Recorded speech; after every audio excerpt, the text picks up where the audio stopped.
যতীন সামন্তর সঙ্গে দেখা করতে চান? আগে হ্যাঁ।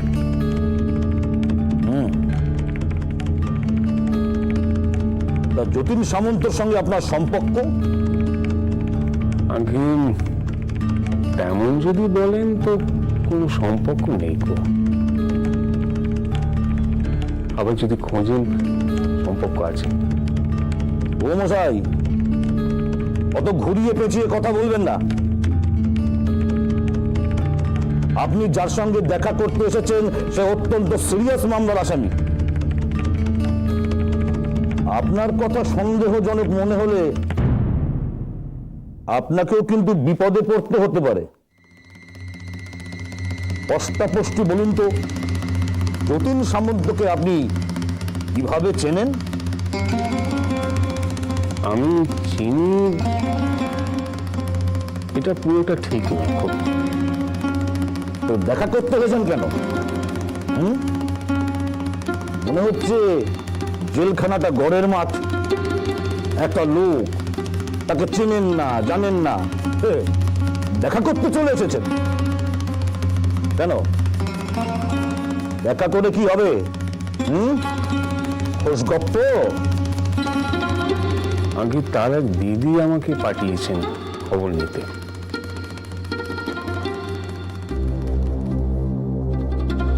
দিদি? যতীন সামন্তর দিদি তো মারা গেছেন। না, নিজের দিদি নয়।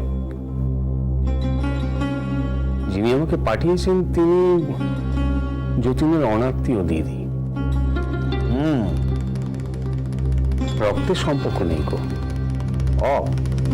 উনিও কি বিপ্লবী দলের? না না, উনি বিপ্লবী দলের নন। বলুন তার নাম ঠিকানা।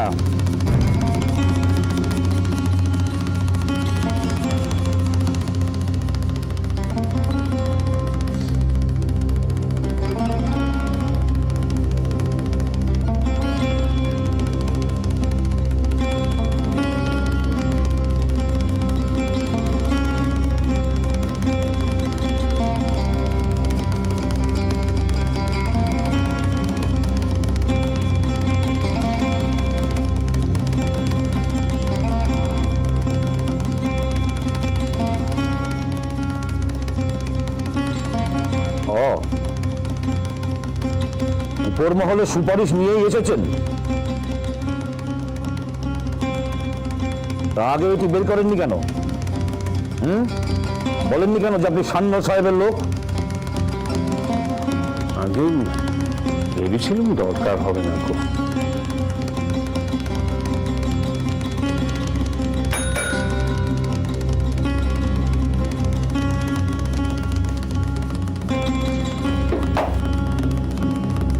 যতীন সামন্তকে বলো তার সঙ্গে একজন দেখা করতে এসছেন। স্যার।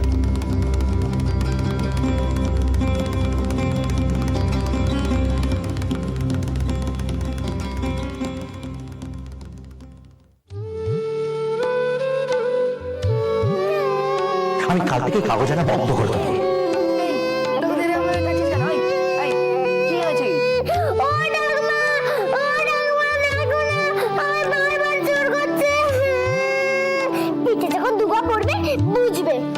আমি দুলুকে দিয়ে আনবো।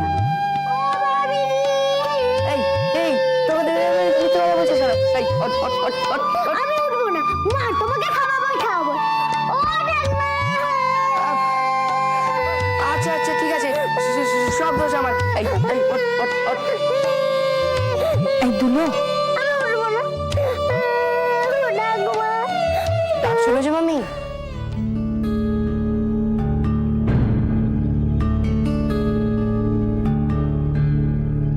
কি গো, উপরে যাবো নাকি? ওই হারামজাদাকে দিয়ে যদি তুমি কাগজ আনাও না, আমি আত্মীয় কুটুম্ব সব ভুলে যাব। তারপর ওই শালাকে চাপকেই বাড়ি থেকে মেরে বের করে দেবো। ও মেজো মামি, ডাকছো কেন? না না না, তুই থাক ওখানে, খেলো ওদের সঙ্গে।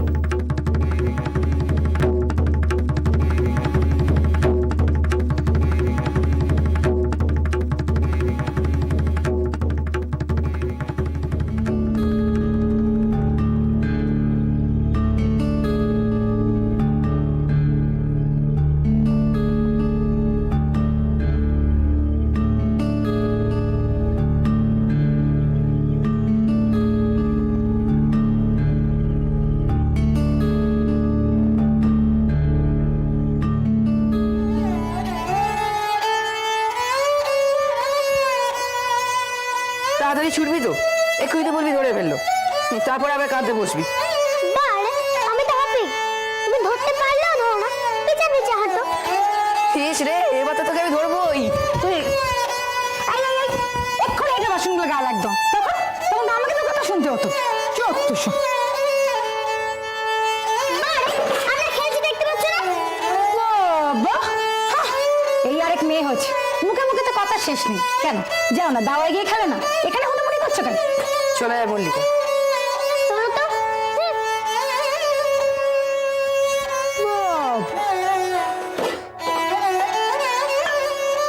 কি গো মেজে বৌদি, তোমার শরীর ভালো না? কেন? বারে বিকেল হতে চললো, এখনো চুল বাঁধবে না? এই মান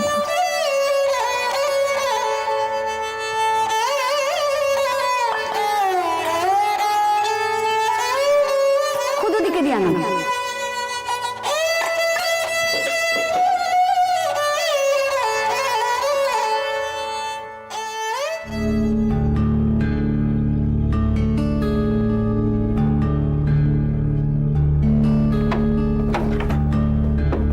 এই যে আপনি চলুন।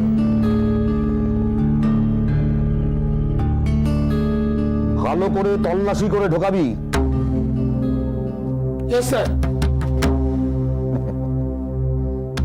বুঝতেই পারছেন নিয়ম। এ সময় অনেকেই জেলের ভেতরে অনেক কিছু চালান করে দেওয়ার চেষ্টা করে কিনা। দুদিন পরে সাজা, জেল ভাঙার শেষ সুযোগ।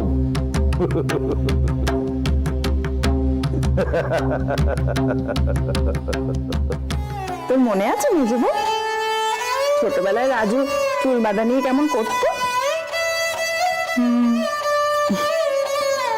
তার কোনো কিছুই পছন্দ হতো না, এটা নয় সেটা, এরম নয় সেরকম।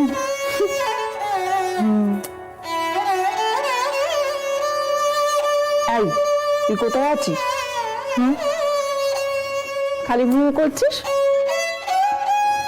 মেজবু, তোর শরীরটা ভালো নেই না রে? আজকে কেমন যেন শুকনো শুকনো লাগছে।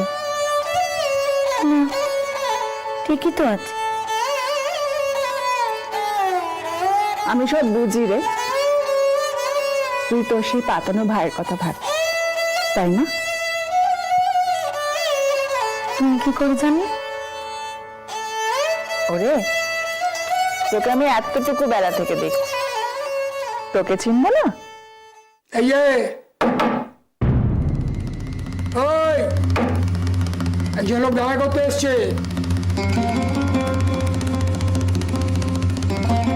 মনে রাখবেন মাত্র 5 মিনিট।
আপনি এসেছেন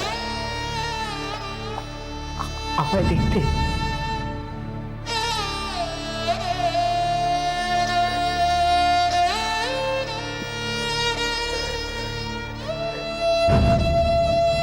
দিদি কোথায়? বলুন না, দিদি দিদি কোথায়? দিদি দিদি দিদি এসেছে? তিনি আসেননি, আসতে চেয়েছিলেন, কিন্তু চাইলে কি সব পারা যায় না?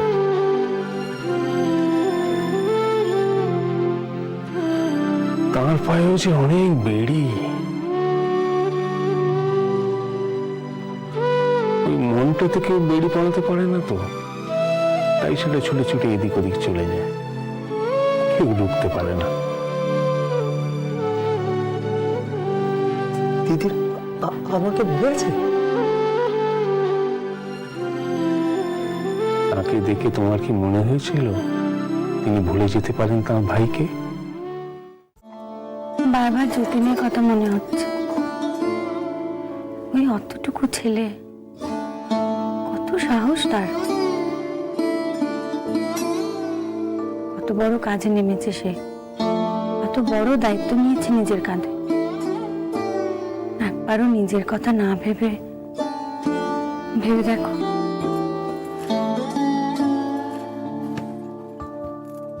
দেশ তার মা, আর তার জন্য সে সব কিছু করতে পারে। সেই দেশের লোককে স্বাধীন করতে সে তার চেয়ে অনেক বেশি শক্তিশালী মানুষগুলোর উল্টো দিকে দাঁড়িয়েছে, বুক চিতিয়ে দাঁড়িয়েছে। যাদের জন্য লড়ছে তারা যে তাকে মাথায় করে রেখেছে এমনটা তো নয়।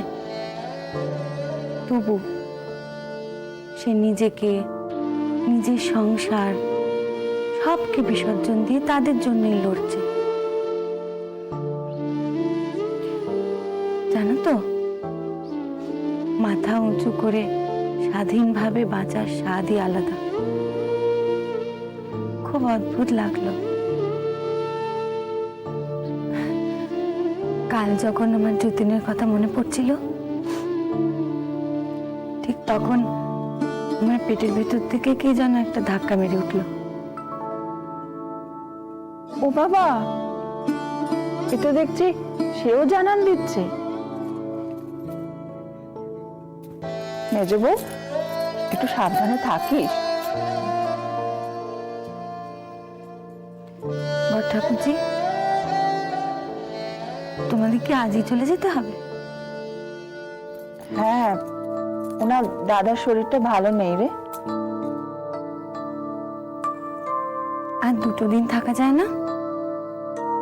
না রে, উনি আজ ফেরার পরেই চলে যাব।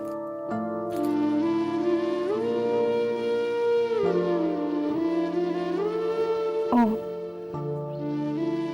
যেতেই হবে? কাল তো যতীনের বিচার, আমি তবে খবর পাবো কি করে?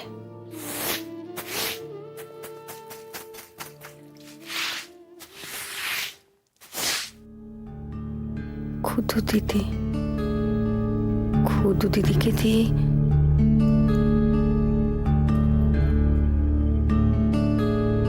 এই, কি এত ভাবছিস? না, কিছু না।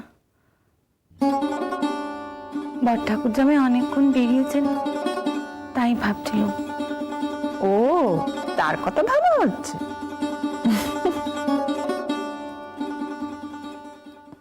দিদির আমাকে বলেছে? তাকে দেখে তোমার কি মনে হয়েছিল তিনি ভুলে যেতে পারেন তার ভাইকে?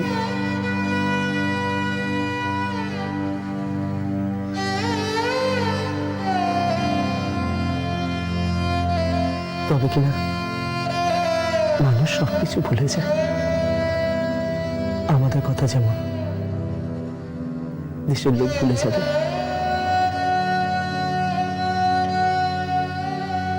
তিনি শুধু মনেই রাখেননি, তোমার খবরও রাখেননি, সেটা নিশ্চয়ই বুঝতে পারছে। নইলে আমাকে পাঠান। দিদি খবর লিখে পাঠিয়েছে আপনাকে? তার জন্যই তো এই তীর্থস্থানের গব্বঘেউখানায় আমার দেখা হলো গো। হ্যাঁ, তীর্থস্থানই বটে। কি বলছো যতীন? তীর্থস্থান নয়, যেখানে তোমার মতো এত প্রাণ একসঙ্গে নিঃশ্বাস নিচ্ছে, সেটা যদি তীর্থস্থান না হয় তাহলে কি? জানেন, জেলে বসে বসে প্রায় দিদির কথা ভাবি।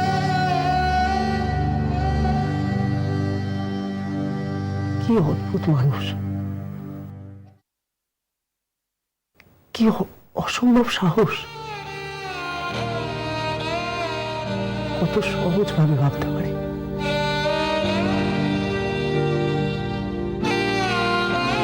সেদিন দিদি যেভাবে আমাকে আশ্রয় দিয়েছিল,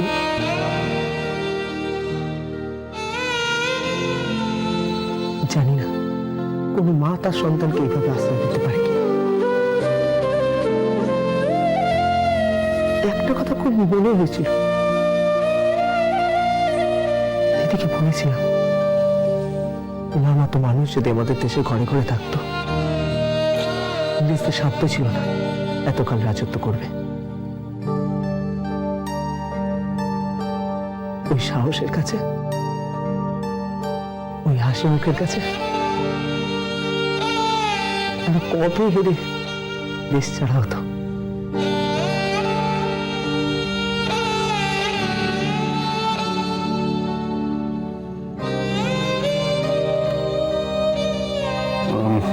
হাতে বেশি সময় নেই কো। তোমার দিদি একখানা কথা কইবার জন্য বড্ড ব্যাকুল হয়েছিলেন, সেই কথাখানা বলার জন্য আমার আশা। তোমার দিদি বলেছেন আমার ভাইকে বলবেন সে যেন কোন অবস্থাতেই কখনো ভয় না পায়, কোনো ভয়ের কাছে সে যেন মাথা না নোয়। আর বলেছেন তুমি তাকে কথা দিয়েছ, যেদিন দেশ স্বাধীন হবে সেদিন তুমি তার সম্মুখে গিয়ে দাঁড়াবে মাথা উঁচু করে।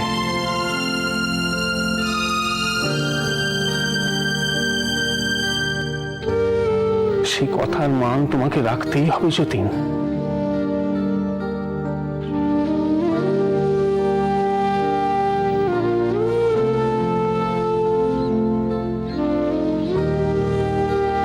আমাকে এবার যেতে হবে।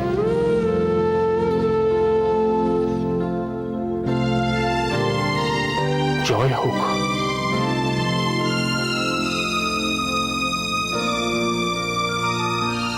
দাঁড়ান, যাবার আগে আমার কথাটা শুনে যান। এখানে ঢোকার আগে আপনাকে কেউ কিছু বলেনি? কি ব্যাপার? আমার ব্যাপারে কিছু বলেনি? কোন ব্যাপারে বলো তো?